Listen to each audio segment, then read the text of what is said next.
Okay, let's talk about the anatomy of a workbook. And the first thing I want you to notice is that the name of the file you're working on is always displayed in the top center section of the screen, right here.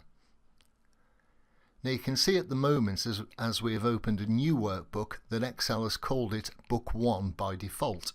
Now if we were to open another workbook, that book would be called Book 2. Shortly we'll be covering how to rename the workbook to something more meaningful. Okay, the next thing I want to draw your attention to is this large area right across the top just here. This is called the ribbon. Now the ribbon is a really useful tool that allows us to do some really cool things in Excel. Now the ribbon is split into different sections. As you'll see, we have Home, we have Insert, we have page layout, formulas, data, and so on. We'll cover each of these particular elements in more detail as the course progresses, but just for now I just want you to remember that this section across the top is called the ribbon. Righty-ho, the next thing we're going to have a quick look at is the Quick Access Toolbar. Now that's this small area up the top left hand side of the screen just here. Now at the moment all we can see is the Excel icon, the save icon, the undo and redo buttons. I'm going to show you shortly how you can add more icons to that, the things that you use all the time, to save you having to go and navigate through the ribbon to find them. The next thing we're going to look at is at the top right hand side of the screen. Now we have 5 little icons just up here, and the first one is a question mark, and that is the help function for Microsoft Excel. You'll see from the little pop-up box that's just appeared underneath it that it will give you a tooltip to tell you what this particular icon does. And also in brackets we can see F1, and for the keyboard shortcut junkies out there, F1 is the keyboard shortcut to save you having to scroll around with your mouse to get to the help function. Just hit F1 on your keyboard and you're straight into Microsoft Help. In this first section of lectures we'll briefly touch on Microsoft Excel Help and have a look how that can help us. Okay, next icon along is to do with the ribbon display, and we can either auto hide the ribbon, show tabs and commands. I recommend leaving that exactly as it is at the moment, just so you always have the exact view that I have, and that will save any confusion a little later on. Okay, the next button along is the minimize button. Now at the moment we can see that this is expanded to fill the whole screen. If we were to click the minimize button, it makes it disappear down here to our menu bar down the bottom. Now we haven't lost our work, we haven't closed Excel, it's still there, and if we hover over it there you can see that it's popped back up a little picture, so we can either click on it to bring it back or just double click and we'll get our worksheet back. Okay, the next one along is the restore down. Now if we click this, it will shrink the size of the screen that we're looking at. So if you prefer not to work with Excel occupying the whole of your desktop, you can use this and it will shrink it down. Now if you want to make that a little narrower, you can just come to the right hand side here till the arrow changes, left click and drag in or drag out.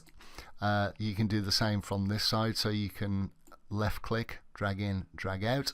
If you just want to make it taller or shorter, come down the bottom here, left click, move down, move up, or if you want to move in both axes at the same time, just go up one of the corners and do that. Now Excel will remember exactly that size and that position on the screen. So if we now go to maximize, so we expand the view to our full screen, and then we choose to restore down, it will go back to exactly the settings we just selected. Okay, let's go back to full screen. And finally, the little X up the corner is to close. Now don't worry, if you've made any changes to your workbook and you hit close accidentally, you'll get a pop-up message that asks you, do you want to save this file? So don't worry if you accidentally click it, you'll have an option to get out of it in case you didn't mean to click it. The next area of the screen we'll look at is the formula bar, and that's this area right here. Now, as its name suggests, this is a place where you can type formulas, but you can also use it to input your data, be it dates, text, numbers, whatever you want. So there are essentially 2 ways of entering data into Excel, either directly in the cell which we'll come to shortly, or in the formula bar, which is this area right here.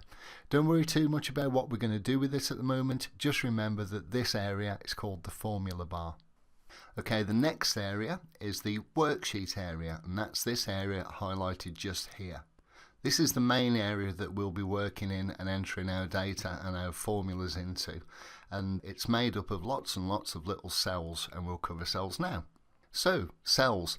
Excel is made up of thousands and thousands of cells, and cells are these little rectangles that you can see just here. Now, a cell is referred to by its column letter and its row number. So if we were to select a cell at random here, we can see that this cell is at the intersection of column K and row 6, and you can see that just here in the name box. So similarly, if we were to click over here, we can see we're at the intersection of column AA and row 29. Now this is easy enough when you're up here and you can quickly see the intersect, but if you move way over to the screen, it becomes more difficult to look down the column and then look over at the row. So using the name box up here is a very useful way of finding out exactly which cell you're in. Okay, so that covers cells. Next we're going to have a look at the name box. Okay, we referred to the name box just a few seconds ago, and that's this area right up the corner just here. Now the name box has a couple of functions. The first one is to identify which cell you're in very quickly and very easily, and it has another really useful function which we'll come to later in the course. The next thing we're going to look at is how we actually move around the worksheet area. Now we have several options to do this. We can use the arrow keys, which you'll find on your keyboard and look something like this. And obviously you can use the up arrow to move up one line at a time, or the down arrow to move down one arrow at a time. Similarly, you can use the left arrow to move left and the right arrow to move right. Now if we want to move around a little more than that, over to the far right hand side of the screen you can see a scroll bar. That's this area just here. Now at the scroll bar you can either left click with your mouse and drag it down and up, or you can use the little arrows at the top and the bottom. The bottom arrow, when you click it, will take you down one row at a time, and the up arrow will take you up one row at a time. Now similarly, at the bottom right hand side of the screen we also have the left and right scroll bar, which is this scroll bar just here, and again you can left click and drag left or right to move left or right, or you can use the little arrows. On the right hand side moves you over one column at a time, and on the left hand side you can move over one column to the left each time. Okay, now Excel workbooks are called workbooks, and just like a normal book, a book has multiple pages, and so can an Excel workbook. Now at the moment you can see that by default Excel, when we open this file, just gave us one sheet. In the olden days, in Excel 2003, possibly 2007 and 2010, we had 3 sheets by default, but at the moment in version 2013 we just get one sheet. That's this one just down here. Now you can see at the moment there is a little plus button at the side, so if we want to add another sheet to our workbook we simply left click the plus button and we get sheet 2, and we can keep clicking this to get sheet 3, 4 and 5, and that is simply how you add extra sheets to your workbook. Now at the moment you may not see the need for multiple sheets, but it will become clear a little later on in the course as we progress. But for now let's just delete those sheets we've added by right clicking, choosing delete, and we'll right click, delete, right click, delete, right click, delete. There you go, and we're back to where we started. Now a very useful thing to know is how to save your work in Excel, and we're about to cover 3 different ways of saving your work. Okay, at the moment we have a workbook with no data in it whatsoever, so we'll go into the quick access toolbar just up here. You'll recall we looked at it a little bit earlier, and we'll click on the save icon. So when we click this icon, this box will pop up. Now at the moment it says save as because we've not previously saved this file. So all we need to do is pick our path. I'm not going to use OneDrive. I'll go to computer, I'll choose desktop, and here this dialog box will ask us to pick a new name for our file. So let's just call it something useful. Though my workbook isn't particularly useful, we'll call it that. Ignore the other options for a moment, just name the file to something that you can recall, hit save, and there you go, our file's saved. That's the first method. The next method we'll use to save our work is using the ribbon that we spoke about a little earlier. Now if we move up to the top left, you can see by default the home ribbon is displayed, and right next to it on the left you can see the file ribbon. Now if you left click with your mouse button, you'll come back to this area just here. What you want to do is scroll down to save, left click, and there you go, your work has now been saved. And the final method for saving our work is to use the keyboard shortcut CTRL, control button, and S. Now you can see if we hover over the save option just up here in the quick access toolbar, it will cleverly tell us in the tip box that Control and S is the keyboard shortcut to save our work. Now you won't actually see anything happen when I do this, but when I hit Control and S, that slight flash of the screen just indicated that Excel understood what we said and our work has just been saved. Next we're going to cover how to save as, that is renaming our workbook from one file name to a different one. Okay, save as has a couple of different functions. Now at the moment we've just saved this workbook as a workbook called My Workbook. Now it could be that we continue working on this, but we actually want to keep the original file and keep the new file under a separate file name. That way we can always go back to a previous version of our file if we find that something has gone horrendously wrong. So now we're going to cover save as. Now again we have a couple of different ways of doing this. The first one we'll use is the file menu. So come up to the top left hand side, left click file, come down, choose save as.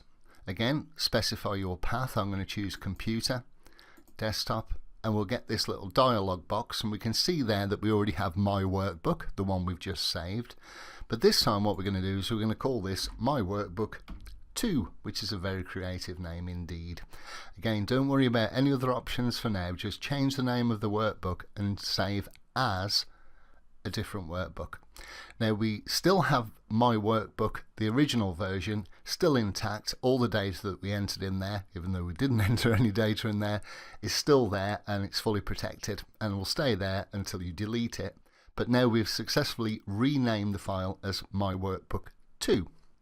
Okay, the next method we'll use to save as is the keyboard shortcut. Now because at the moment in the current view we can't see a save as option, we can't hover over it and have Excel tell us in a tooltip what the keyboard shortcut is. So at the moment I'm just going to let you know that the keyboard shortcut for save as is F12, and that's the function key on the top of your keyboard. So if I hit F12 just now, you'll see that we get the save as dialog box pop up, and again we can just nip in here, change the name of our worksheet, ignore the other options for now, click save, and we've now successfully saved as a new workbook name. Okay, the final thing I want to point out to you is you may find that these cells are a little small. It looks fine at the moment because the data's the spreadsheet is completely clear, but as we progress and we get lots and lots of data in here, it could become difficult to read. So if you look down to the right hand side of your screen, you'll see a little slider with a minus button on the left and a plus button on the right. Now at the moment our view is 100%, and we can see columns A through AC, and we can see lines 1 to 39 down the side there. Now if we want to zoom in to make the data a little bigger, we can just left click on the plus button, and you can see it tells us zoom in. And that will make each of the cells a little bit larger. You won't be able to see as many columns or rows, but it may make the data a little easier to see. Now similarly, you may want to zoom out just to see how big your data is. And by left clicking this bar, you'll come out and out, probably to a point where you can't actually read the data anymore.